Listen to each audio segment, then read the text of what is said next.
Welcome to Week in One, where we take a look at news that made headlines this week. I'm Masego Ratlaga. Let's get into it. Energy regulator NERSA has given Eskom the go-ahead for another electricity tariff hike. Business Unity South Africa says the move will undermine economic recovery efforts. At the same time, the Minerals Council South Africa says the mining industry will be harmed. Electricity tariffs are set to go up by 9.4%. ENCA's John Bailey has the story. The increases are far below Eskom's application for double-digit tariff hikes. NERSA had received 119,000 written comments from business, labour and civil society opposing higher electricity prices. Business Unity South Africa is warning the economy won't be able to absorb above-inflation increases. The decision that we have really was driven by our own analysis, applying what the law requires of us to apply. So yes, it is sort of a fair balance, and at the end of the day we want to achieve optimal outcomes, and we believe that the decision tries to achieve that. It's a difficult task for the regulator. And experts say the unintended consequence would result in a further decline in Eskom's consumer base. That's because consumers are likely to seek more reliable and cost-effective alternatives. This in turn will exacerbate the power utilities problems. Some say consumers are now paying the price for mismanagement at Eskom. You and I are paying for the corruption at Eskom on a daily basis, on a weekly basis, and the quantum is double the rate of inflation.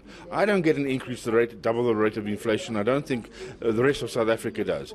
And I don't know how we can afford paying so much more for electricity, which is a basic input, when the price is already more than 100% what it should have been if there was no corruption. The Minerals Council warns the energy-intensive mining industry could shed 150,000 jobs because of these tariff increases. John Bailey, Pretoria.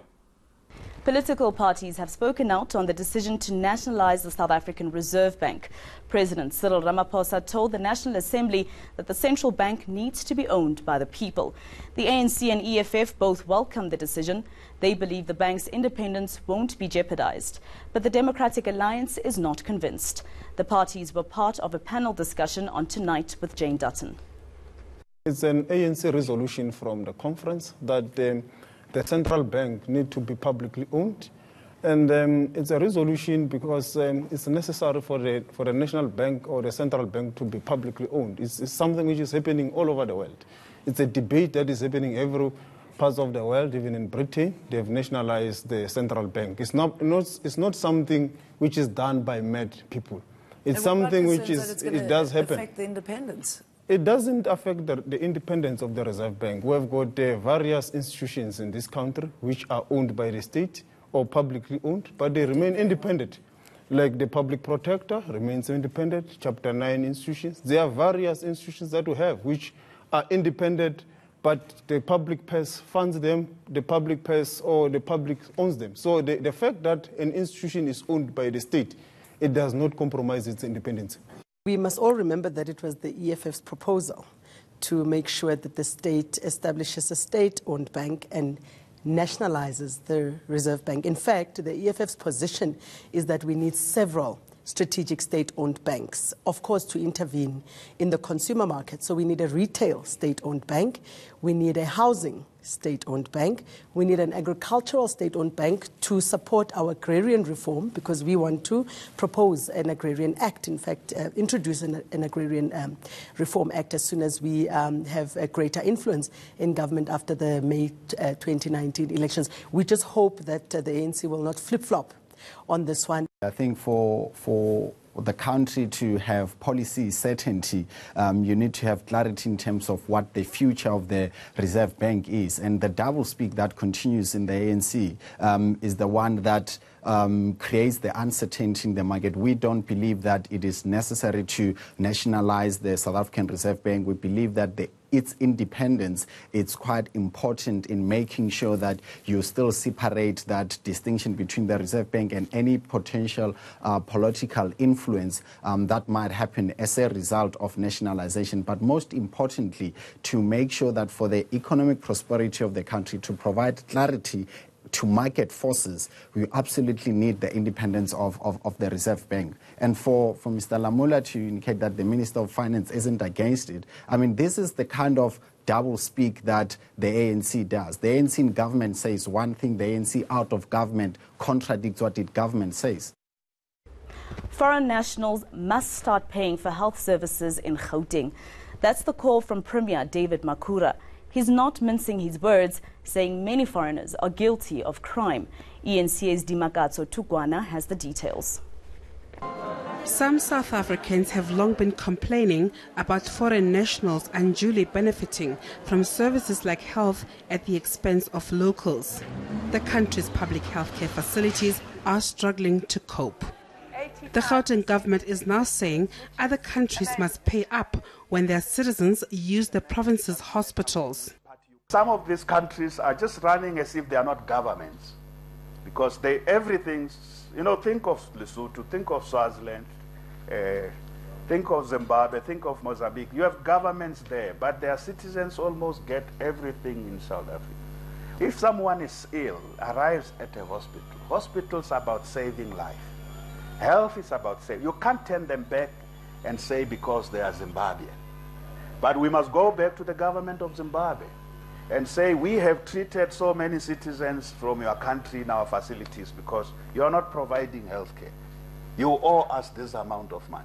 That's something I really am determined we must do. Makhura implicated foreign nationals in crime, also insisting his comments aren't xenophobic. Specific nationalities of foreign nationals are involved in some specific crimes. Drugs, there's specific nationalities involved in drugs. Violent crimes and murders, including cash in transit heists, there's specific nationalities involved. How often do you find Nigerians involved in drugs? Do you know that? I know you citizens, when you know things, you keep quiet. We don't want to make Nigerians in general a problem, but we must ask the question, how do we have so many drug dens that are operated by Nigerians in our country? How does this happen? We've got to solve that problem. And we also have to make it a problem with Nigeria.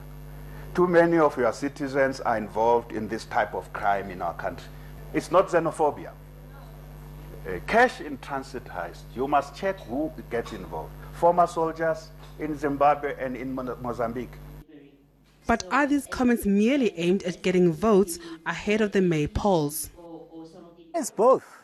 It's realistic as well as political.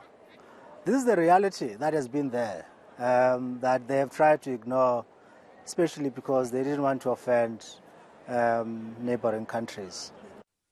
However, the Gauteng government insists plans are well underway to force neighboring countries to contribute for services their citizens receive here.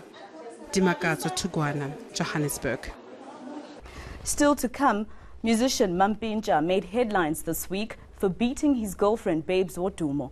He's defended himself, saying she's a drunk and she attacked him. That story and more when we come back.